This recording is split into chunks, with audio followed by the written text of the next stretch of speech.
The emergency klaxons wailed through the crystalline halls of the Galactic Council station, their haunting resonance echoing off walls that had stood for 10,000 years. Katniss pressed her palm against the viewing port, her breath fogging, the transparent aluminum as she watched the armada assemble in the darkness beyond. 300 warships, each capable of glassing a planet. They had come to destroy Earth.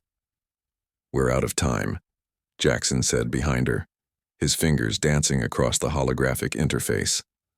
Numbers cascaded down the display in angry red, counting down to humanity's extinction.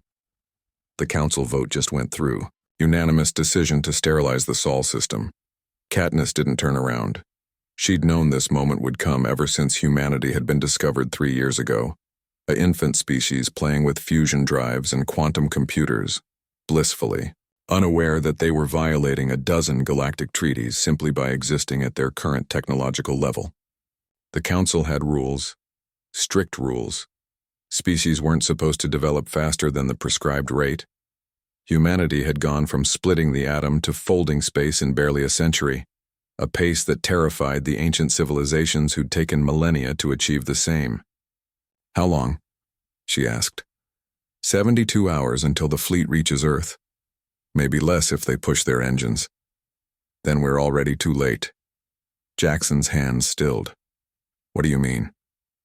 Finally, Katniss turned from the window and there was something in her dark eyes that made even the seasoned intelligence officer take a step back. Not fear. Not sorrow. Something that looked almost like satisfaction. "I mean, the council should have pushed that button 3 months ago, when they first started debating humanity's fate." She moved to the console, pulling up a star chart that made Jackson's blood run cold. "Look." The Sol system glowed on the display, but it wasn't alone. Spreading outward like a spider's web were hundreds of thin lines, each one terminating at a different star system. Jackson zoomed in on the nearest one, 12 light-years from Earth. That's impossible. That's the Kepler system. The colony there reported no human presence just last week." "They lied," Katniss said simply. "Or rather, they didn't look carefully enough. Humans don't announce themselves, Jackson. We learned that lesson the hard way."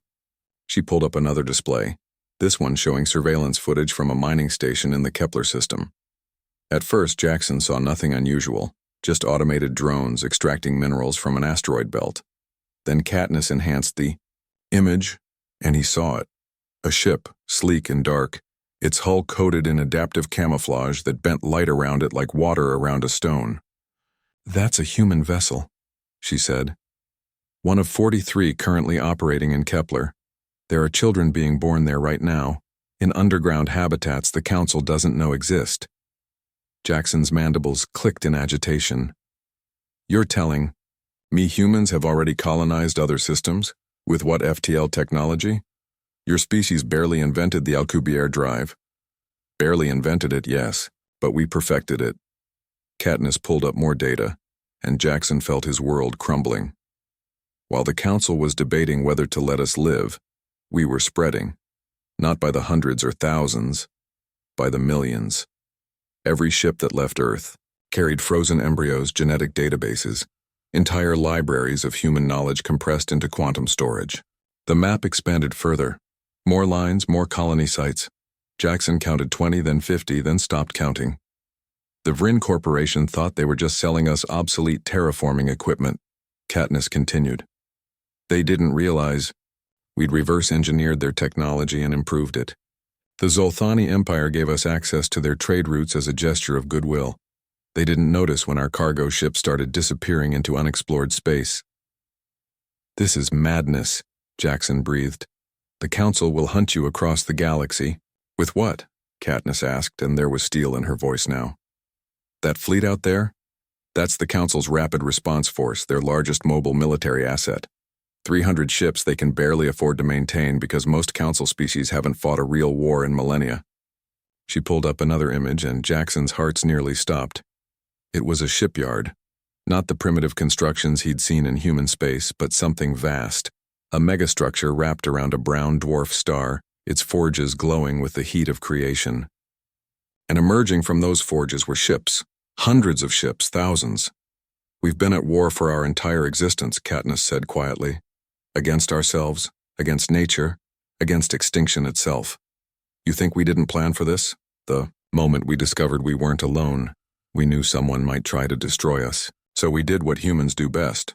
We scattered like seeds on the wind. Jackson slumped into a chair, his exoskeleton creaking. The Council will still destroy Earth. All those billions of people will be martyrs, Katniss said, and now there were tears in her eyes. And their sacrifice will ensure humanity's survival, because when that fleet arrives at Earth, they won't find a helpless planet begging for mercy. They'll find automated defense platforms that have been waiting for exactly this moment.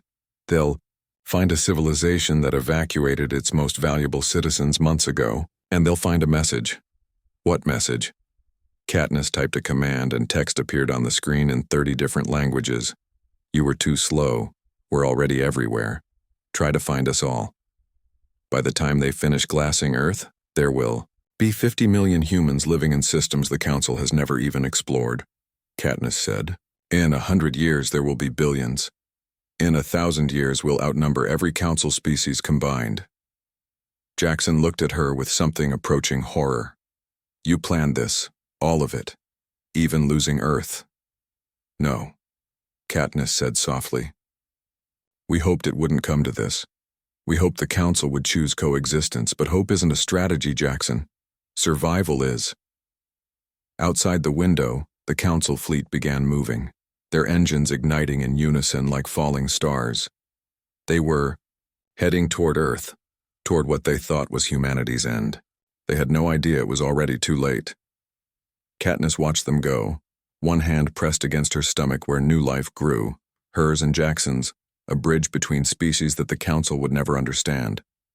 She wondered if their child would grow up in a galaxy where humans and aliens lived in peace, or if humanity would have to fight for every star they claimed. Either way, they would endure, they always did.